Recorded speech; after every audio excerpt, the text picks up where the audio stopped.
Rewari today, खबरें जो सबसे पहले पहुंचाए आप तक।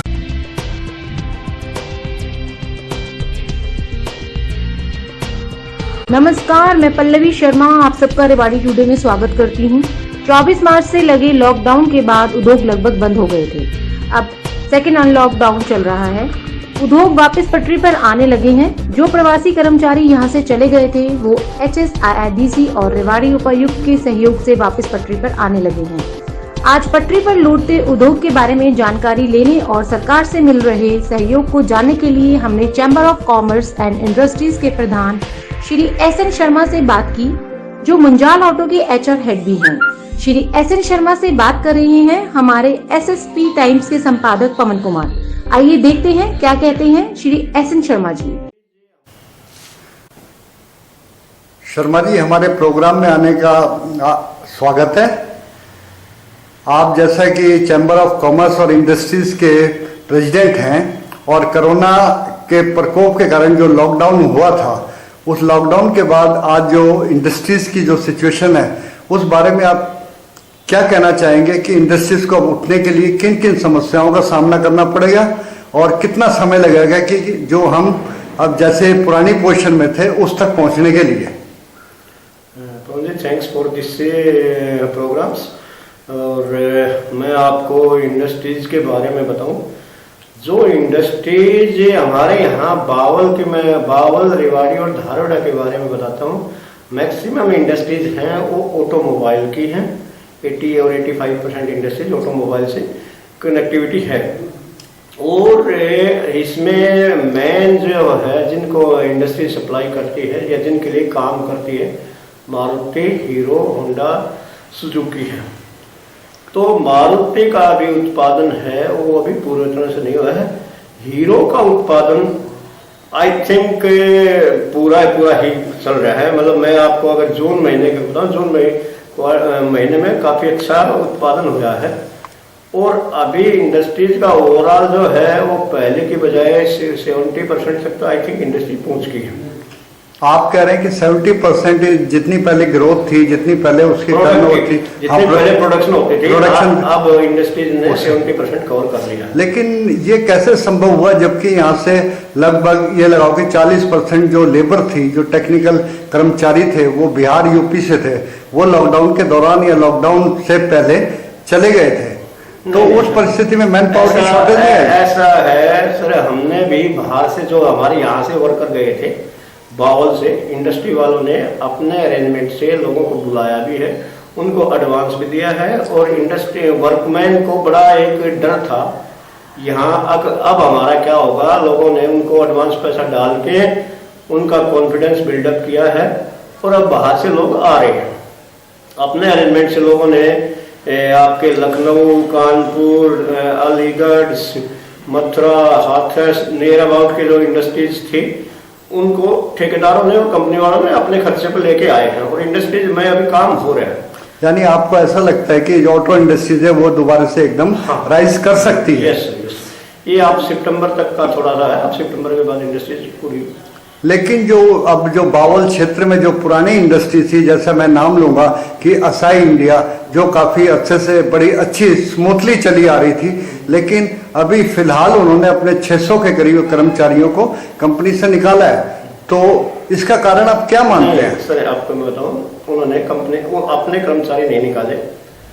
एसआई ग्लास में करीब 500 कुछ कर्मचारी हैं जो परमानेंट रोल के हैं। मैंने आपको बताया अभी मारुति पूरी तरह से मारुति नहीं चालू हुई है, इसलिए उनका काम मोर देन 50% का 50 और 60% के आसपास चल रहा है। उन्होंने उनके पास 500 के आसपास। यानी मारुति अगर ग्रुप पुराने फॉर्म में आ गई तो फिर असाई इंडिया को किसी तरह का नुकसान नहीं, फिर उनको कोई नुकसान नहीं, पूरी हो। अब जैसा कि हम देख रहे हैं कि जैसे कुछ कंपनियों ने कुछ अपने वर्कर कम किए हैं, उसका फायदा कुछ सामाजिक गैर सामाजिक तथ्य वो जो हैं वो लोग हैं वो उसका फायदा उठा रहे हैं। उसके बारे में आप क्या? ऐसा है, कुछ असामाजिक तत्व होते हैं जो अपने फायदे के लिए दूसरे को मोहरा बना लेते हैं। आपका एक मैंने इंटरव्यू देखा था जिसमें ग्रीन हैक्स के बारे में लिखा था, अपने नैरो लेक के बारे में लिखा था। ऐसा कुछ नहीं है। वहाँ जो थे वो कॉन्ट्रैक्टर के वर्कर थे, 50-60 ग्रीन एक्ट के वर्कर थे।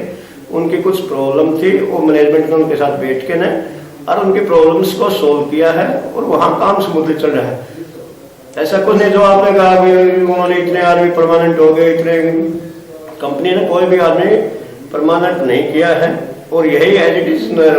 तो अभी क्या है, इंडस्ट्री में जैसे जैसे रिक्वायरमेंट होगी लोगों को एक्युमुलेट किया जाएगा। अच्छा, एक काफी अरसे से मैं देखता आ रहा हूँ यहाँ पे ऑटो इंडस्ट्रीज के अलावा कोई दूसरी इंडस्ट्रीज डेवलप नहीं कर पाई, वो अपना ग्राउंड नहीं बना पाई। जैसे गुड़गांव में एक्सपोर्ट हाउस थे, काफी पहले पीक पे थे, लेकिन उन्होंने इधर आना भी चाहा बाउल धारोड़ा में, लेकिन अपना वो कर नहीं पाई जैसा उनको यहाँ पे जमना चाहिए था। मेडलामा एक्सपोर्ट है, रिचा नेट है, जो यहाँ पे खड़ी नहीं हो पाई।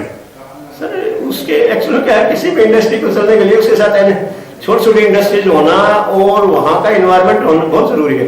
अब ऑटोमोबाइल का हम बाउल को हम मानते हैं, क्योंकि मैक्सिमम जो 80% ऑटोमोबाइल्स के पार्ट्स है वो बावल, रेवाड़ी, दारड़ा, रोहतक, फरीदाबाद, इन इंडस्ट्री गुड़गांव में ही बनते हैं। तो एक्सपोर्ट हाउस है वो मैक्सिमम गुड़गांव में है। तो ये तो ऐसा कुछ नहीं है, कुछ इंडस्ट्रीज को दूसरी इंडस्ट्रीज के साथ लगने से ही इंडस्ट्री चलती है। ऐसा कुछ नहीं है कोई यहाँ बाउल में कोई लेबर प्रॉब्लम रही हो या इस तरह का कुछ नहीं हो।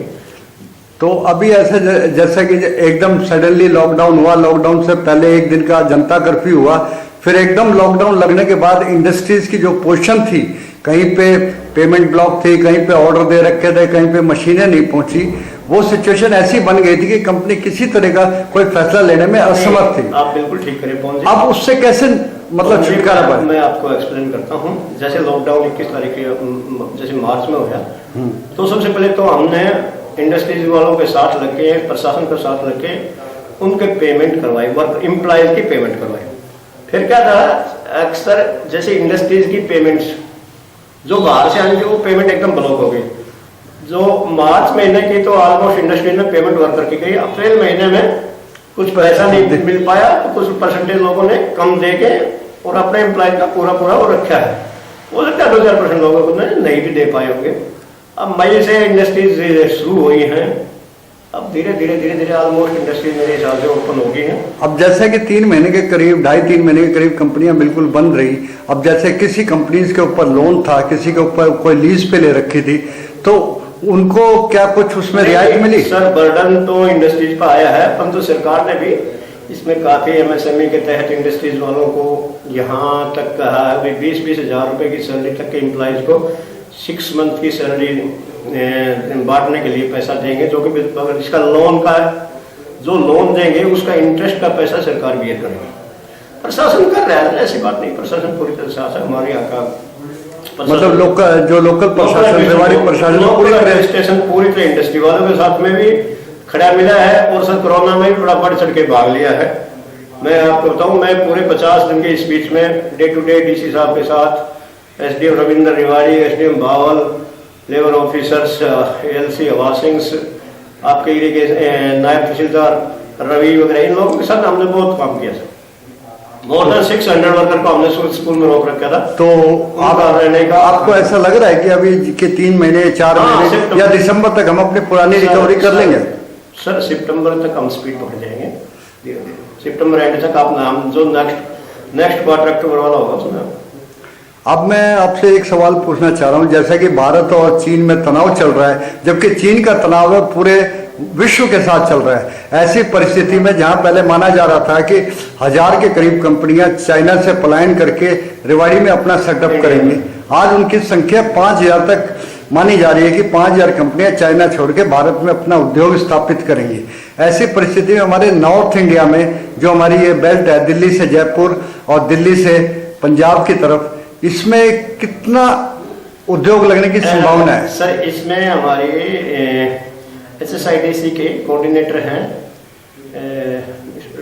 शर्मा जी, संजीव शर्मा जी से लगातार हमारी बातचीत होती रहती है। उनसे स्कीम इंडस्ट्रीज के लिए कौन कौन सी स्कीमें वो लेके आ रहे हैं। सरकार इसमें पूरी तरह से इंडस्ट्रीज के लिए पूरी तरह से कोशिश कर रही है और उद्योग उठेगा सर, उद्योग में ऐसे दिक्कत नहीं है। हो सकता है थोड़ा यानी हाँ, यानी कि 6 महीना में बराबर आने पे लगे, फिर 6 महीने हमारा उद्योग उठेगा। उसके बाद चाइनीज कंपनी यहाँ, चाइनीज से छोड़ के जो जापानीज कंपनी या दूसरे कंट्रीज की कंपनी यहाँ लगने लग जाएंगी। यानी 2024 तक आते आते हम 2024 बहुत दूर है सर। 2024 तक आते आते हम एक तरह से एक अच्छी शक्ति के, विश्व शक्ति के रूप में हम उभरेंगे। मैं आपको बताऊं, हमारे SSIDC में सुनील शर्मा जी, जो मैंने आपको बताया, बड़े अच्छे ही जो है अफसर हैं और वो बड़े कोऑर्डिनेट कर रहे हैं सरकार की पॉलिसियों को इम्प्लीमेंट करवाने में, और यहाँ लोकल ग्राउंड तक डे टू डे उनसे बात होती रहती है। तो अब वर्तमान परिस्थिति को देखते हुए आप बेरोजगारों के लिए क्या संदेश देना चाहेंगे, और कंपनी के जो मालिक हैं उनके लिए क्या संदेश देना चाहेंगे, और मैनेजमेंट के लिए क्या संदेश देना चाहेंगे? लोकल लेवल पर जितनी बार भी एडमिनिस्ट्रेशन के साथ ये मीटिंग हुई है, लोकल गांव वाले सरपंच वगैरह के चेयरमैन वगैरह के साथ भी, तो हमने उनको यही कहा कि हम मैक्सिमम लोकल लोगों को नौकरी देंगे, परंतु जो लोकल लोग काम नहीं करते हैं, लोकल लड़के, उनके लिए जो रिस्पॉन्सिबल मैन सरपंच है, चेयरमैन है, वो भी थोड़ा सा आगे आए और इंडस्ट्रीज की को कोऑपरेट करें। क्योंकि अभी जैसे कि हमारे हरियाणा सरकार ने कहा कि 75% लोग हैं वो युवा जो स्थानीय लेने चाहिए। नहीं बिल्कुल, परंतु लेने चाहिए, हम ले भी रहे हैं, परंतु सर थोड़ा सा जब तक हमारे जो मैंने आपको सरपंच, चेयरमैन से लंबरदार जिम्मेवार लोग हैं, तब तक वो जिम्मेवारी ना ले, तब तक इतने मुश्किल है। अभी आप लोगों में एक टेरर बना रहता है, जो लोग इंजीनियर, सुपरवाइजर जो काम लेते हैं उनको बाहर पकड़ने का डर रहता है। तो थोड़ा सा हमने कई बार मीटिंग करी है लोकल सरपंच के साथ। तो यानी आप जब जैसे कोई भी इंटरव्यू फॉर्म होगा, अपॉइंटमेंट लेटर होगा, उसके साथ जैसे पुलिस वेरिफिकेशन होती है, इसी तरह क्या कोई पैटर्न भी आप बनाएंगे? ऐसी गारंटी नहीं, हम तो अभी तो सर शुरू कर रहे हैं, भर्ती कर रहे हैं सभी इंडस्ट्रीज वालों को। हमने यही कहा जिसमें लोकल सरपंच या लोकल पार्षद या लोकल किसी व्यक्ति की जिसकी पहचान हो और जिसकी गुडविल हो, उसको उसकी गवाही जरूरी है। बिल्कुल ठीक सजेस्ट किया आपने, हमें एक ऐसा अंडरटेकिंग या रिकमेंडेशन फॉर्म जरूर बनाना चाहिए इंडस्ट्री वालों। रिकमेंडेशन फॉर्म बनना चाहिए। चलिए, आपका हमारे कार्यक्रम में आने के लिए हार्दिक धन्यवाद।